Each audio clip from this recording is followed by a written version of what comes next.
મળી રહ્યા છે કે જેમાં લાલકૃષ્ણ અડવાણીને ભારત રત્ન અપાશે વિગતો મળી રહી છે। પીએમ મોદીએ ટ્વીટ દ્વારા આ જાણકારી આપી હોવાની વિગત કે જ્યાં લાલકૃષ્ણ અડવાણીને ભારત રત્ન આપવામાં આવશે, ભારત રત્નથી સન્માનિત કરવામાં આવશે। પીએમ મોદીએ ટ્વીટ દ્વારા આ જાણકારી આપી હોવાની હાલ વિગત મળી રહી છે અને મહત્વના સમાચાર કહી શકાય કે લાલકૃષ્ણ અડવાણીને ભારત રત્ન આપવામાં આવશે અને પીએમ મોદી ખુદ ટ્વીટ દ્વારા જાણકારી આપી છે। તેમના કાર્યકાળ દરમિયાન તેમણે જે કાર્યો કર્યા છે તેને લઈને હવે ભારત રત્નથી તેમને સન્માનિત કરવામાં આવશે અને આ જાણકારી પીએમ મોદીએ ટ્વીટ દ્વારા આપી। सबसे बड़े चेहरे का जब जब जिक्र होता है तो रथ पर सवार लालकृष्ण आडवाणी की तस्वीर जहन में आती है और अब लालकृष्ण आडवाणी को भारत रत्न मिलेगा, यह प्रधानमंत्री नरेंद्र मोदी ने क्लियर कर दिया, अपने ट्वीट के जरिए जानकारी दी। तो જે રીતે તેમણે અનેકો કાર્ય કર્યા છે, તેમની જે છબી રહી છે અને તેને જ હવે ભારત રત્નથી સન્માનિત કરવામાં આવશે। પીએમ મોદીએ ખુદ ટ્વીટ કરીને આ જાણકારી મહત્વની આપી છે કે જેમાં લાલકૃષ્ણ અડવાણીને ભારત રત્ન અપાશે।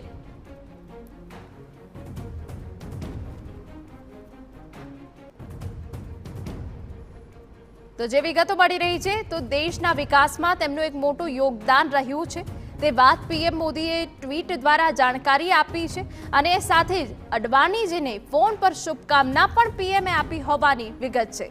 દેશના વિકાસમાં તેમનું મોટું યોગદાન રહ્યું છે અને આ સાથે સંગઠનને કઈ રીતે આગળ લઈને ચાલવું તેને પણ લઈને તેમનું એક સરાહનીય કાર્ય રહ્યું છે અને હવે જે વિગત મળી રહી છે તે પ્રમાણે લાલકૃષ્ણ અડવાણીજીને ભારત રત્નથી સન્માનિત કરવામાં આવશે અને પીએમ મોદીએ ટ્વીટ દ્વારા જાણકારી આપી છે। ભારતનો વિકાસ હોય, ભારતને કઈ દિશામાં ગતિશીલ રીતે આગળ લઈ જવું હોય, તમામમાં લાલકૃષ્ણ અડવાણીનું મોટું યોગદાન રહ્યું છે ત્યારે તેમને જ સાથેનો તસવીર શેર કરી છે વડાપ્રધાને અને સાથે જ ટ્વીટમાં લખ્યું છે કે જે ભારતનો વિકાસ છે તેને જે પ્રકારે ગતિ પકડી છે અને જે વિકસિત ભારતનું સપનું અત્યારે ભારત જોઈ રહ્યું છે તેમાં સૌથી મોટું યોગદાન અડવાણીજીનું છે અને તેને જ લઈને હવે લાલકૃષ્ણ અડવાણીને ભારત રત્ન અપાશે તેવી વિગત હાલ તો મળી રહી છે। પીએમ મોદીએ ટ્વીટ દ્વારા જાણકારી આપી છે, અડવાણીજીને ફોન પર શુભકામના આપી હોવાની વિગતો પણ પીએમએ ટ્વીટમાં લખી છે અને એ ટ્વીટ હાલ અમે તમને બતાવી રહ્યા છે કે જ્યાં હવે અડવાણીજીને સન્માન મળશે અને ભારત રત્ન આપવામાં આવશે। ભારતના વિકાસમાં તેમનું ખૂબ જ મહત્વપૂર્ણ યોગદાન રહ્યું છે। તમામ જે પડકારો હતા તેમાં પણ સૌથી મોટું યોગદાન તેમનું રહ્યું છે। તેમને એક સૂચક માર્ગદર્શન આપ્યું હતું અને સાચા માર્ગદર્શનથી તેઓ આગળ વધતા હતા અને તેને જ અનુલક્ષીને હવે તેમને ભારત રત્નથી સન્માનિત કરવામાં આવશે। ભારતનો વિકાસ હોય, ભારતને કઈ દિશામાં આગળ લઈ જવું હોય અને એ સિવાય અનેકો કાર્ય છે કે જેમાં ગતિશીલ ભારતનું જે સપનું જોયું છે અને તેમાં સૌથી મોટું યોગદાન લાલકૃષ્ણ અડવાણીજીનું અને તેમને જ હવે ભારત રત્નથી સન્માનિત કરવામાં આવશે। પીએમ મોદીએ ટ્વીટ કરીને આ જાણકારી આપી છે અને લાલકૃષ્ણ અડવાણીને ભારત રત્ન અપાશે। અડવાણીજીને ફોન પર શુભકામના આપી હોવાની વાત પણ પીએમએ કહી છે। તો એ તસવીર પણ અમે તમને બતાવી રહ્યા છીએ કે જેના દેશમાં વિકાસમાં જેમનું સૌથી મોટું યોગદાન છે હવે એ જ અડવાણીજીને સન્માનિત કરવામાં આવશે અને તેમને ભારત રત્ન આપવામાં આવશે।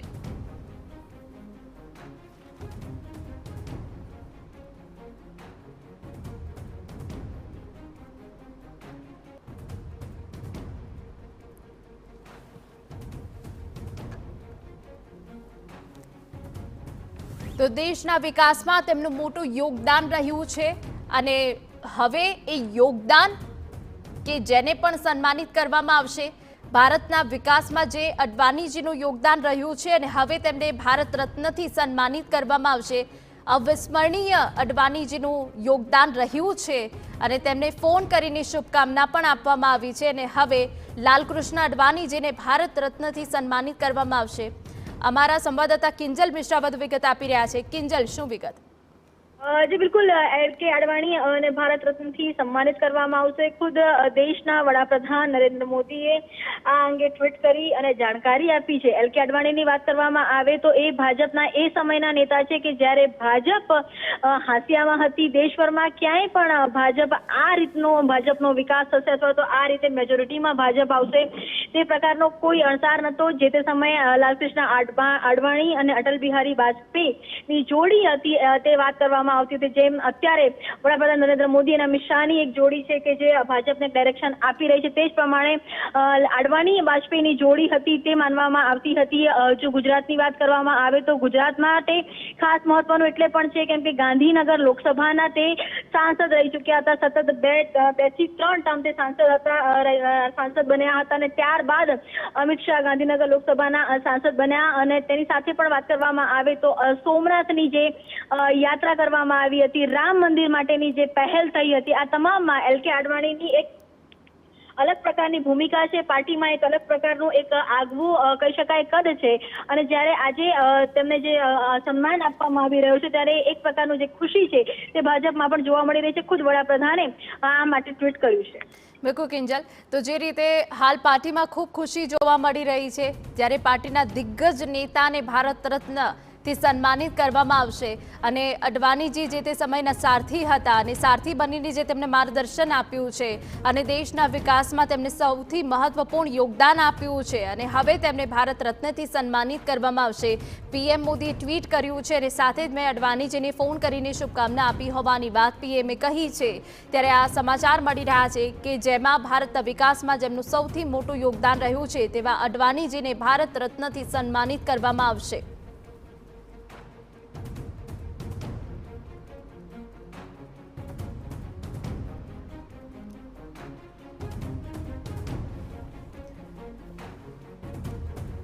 તો દેશના વિકાસમાં જેમનું સૌથી મોટું યોગદાન રહ્યું છે અને સૌથી જ્યારે પાર્ટીમાં કોઈ પણ એવી ઉથલપાથલ જોવા મળતી હતી ત્યારે તેમનું વિશેષ યોગદાન રહેતું હતું, વિશેષ તેઓ માર્ગદર્શન આપતા હતા. અડવાણીજીનું યોગદાન અવિસ્મરણીય હોવાની વાત PM મોદીએ કહી છે અને ટ્વીટ દ્વારા એ તમામ વાતોનો ઉલ્લેખ PM મોદીએ કર્યો છે અને હવે તેમને ભારત રત્ન આપવામાં આવશે. અડવાણીજીને ફોન પર શુભકામના પણ આપી છે. દિગ્ગજ નેતા લાલકૃષ્ણ અડવાણીજીને ભારત રત્ન આપવામાં આવશે. ભારતના વિકાસમાં તેમનું સૌથી મોટું યોગદાન હતું, જે તેમને પાર્ટીના સારથી તરીકે તેમની ઓળખાતા હતા, એ જ અડવાણીજીને હવે ભારત રત્નથી સન્માન આપવામાં આવશે અને તેમને ફોન કરીને ખૂબ PM મોદીએ શુભકામના આપી છે. હાલ પાર્ટીના જે તમામ સભ્યો છે તેઓમાં એક ખુશીની લહેર જોવા મળી રહી છે, જ્યારે પાર્ટીના દિગ્ગજ નેતા લાલકૃષ્ણ અડવાણીજીને ભારત રત્ન આપવામાં આવશે અને PM મોદી ટ્વીટ દ્વારા જાણકારી આપી છે. સચોટ માર્ગદર્શન હોય કે પછી ભારતના વિકાસની વાત હોય, રામ મંદિરનો મુદ્દો હોય, અડવાણીજીનું હંમેશા નેતૃત્વ રહ્યું છે, હંમેશા તેઓએ માર્ગદર્શન આપ્યું છે અને હવે જ્યારે પાર્ટીના દિગ્ગજ નેતાને ભારત રત્ન મળવા જઈ રહ્યો છે ત્યારે પાર્ટીના તમામ જે સભ્યો છે તેઓમાં ખુશીની લહેર છે. ખુદ વડાપ્રધાને ખુશી વ્યક્ત કરી છે જ્યારે લાલકૃષ્ણ અડવાણીજીને ભારત રત્ન આપવામાં આવશે. દેશના વિકાસમાં તેમનું સૌથી મહત્વપૂર્ણ અને મોટું યોગદાન રહ્યું છે ત્યારે આ ટ્વીટમાં પણ વડાપ્રધાને તમામ બાબતોનો ઉલ્લેખ કર્યો છે. અડવાણીજીને ફોન કરીને શુભકામના આપી છે. ત્યારે આ સૌથી મોટા અત્યારે સમાચાર મળી રહ્યા છે કે જ્યાં તમામ જે પાર્ટીના સભ્યો છે તેઓમાં પણ ખુશીની લહેર